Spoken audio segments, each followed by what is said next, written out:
स्वागत आहे आपल्या शंभू सिरीजमध्ये. आपण बघणार आहोत वरुड इंद्रापूरचे युद्ध. या लढाईमध्ये आपल्या शंभू छत्रपतींनी मोगलांचा मोठा पराभव केला.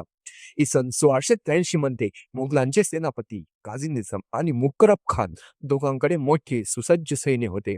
मोगलांनी महाराष्ट्रातील इंद्रापूर, बरड आणि बारामती या प्रदेशात अचानक आक्रमण करून रयतेला त्रास देण्यास सुरुवात केली.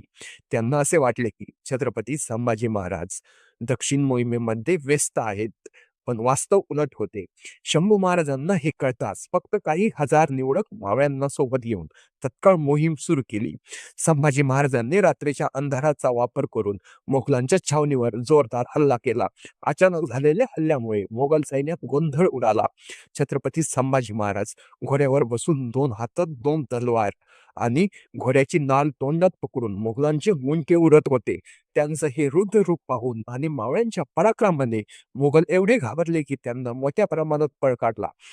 काझी निजाम युद्धात गंभीर जखमी झाला आणि तो मुकरब खान कसाबसा पळून गेला. मोगलांची संख्या मोठी होती, तरीही संभाजी महाराजांनी रणनीतीने, वेगाने आणि धाडसाने त्यांना पराभूत केले.